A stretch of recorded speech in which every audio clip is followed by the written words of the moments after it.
Hello, this is Santhoshini. First நான் rent house எடுத்து இருக்க போகிறேன் அப்படின்னு எல்லாத்தையும் என்னோட க்ளோஸ்டு சர்க்கிள்கிட்ட சொன்னப்போ எல்லாரும் உன்னால் முடியுமா, நீ நைட்டு தூங்குவியா பயப்படாமல் அப்படின்னு தான் கேட்டாங்க. ஏன்னா என்னை பற்றி அவங்களுக்கு தான் தெரியும், நான் கொஞ்சம் பயப்படுவேன். பட் அவங்களுக்கு நான் வீடு எடுத்து இருக்கிறதுல எல்லாமே ஓகே, என்னோடய பேரண்ட்ஸ்க்கும் ஓகே தான்.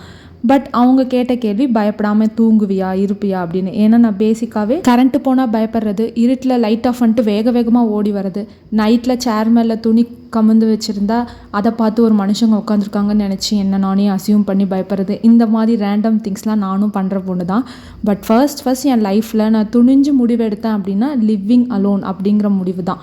கேட்குறவங்களுக்கு இது சின்ன விஷயமா இருக்கலாம், பட் என்னை பொறுத்த வரைக்கும் இது ஒரு ஸ்டெப் நான் லெவலப் ஆன மாதிரி தான். என்னோடய பேரண்ட்ஸும் நான் எடுத்த முடிவுக்கு ஓகேன்னு சொல்லி என்னை சைட்லேருந்து சப்போர்ட் பண்ணனால தான் என்னாலையும் இது என்னான்னு பார்க்க முடிஞ்சது. உண்மையாகவே என் மனசுக்கு இப்போ தான் ஒரு விஷயம் புரியுது. நம்ம ஒரு சில விஷயத்தெல்லாம் அப்படியே பிரம்மாண்டமாக பயங்கரமாக அப்படியே இப்படி அப்படின்னு யோசிச்சிருப்போம். பட் அந்த விஷயத்துக்குள்ளே போய் பார்த்தா தான் தெரியுது, ஓ இவ்வளோதானா, இதுக்கு தான் நம்ம இவ்வளோ நாள் இதை பயந்துட்டு இருந்தோமா அப்படிங்கிற ஒரு விஷயம் புரியுது. அதனால் யார் எந்த விஷயம் யோசிச்சிருந்தாலும் பயந்துட்டோ இல்லை அதுக்காக கூச்சப்பட்டுட்டோ 4 பேர் என்ன நினைப்பாங்களோன்னு சொல்லிட்டு எதையுமே விட்டுறாதீங்க. சீக்கிரம் அதெல்லாம் இப்போயே ஸ்டார்ட் பண்ணிடுங்க. பிடிச்ச விஷயம் பண்ணுறதில்ல அட்லீஸ்ட் ட்ரை பண்ணியாவது பார்த்துருங்க. இல்லைன்னா ட்ரை கூட பண்ணலங்கிற அந்த ரிக்ரெட் ஃபீல் ரொம்ப மோசமானது.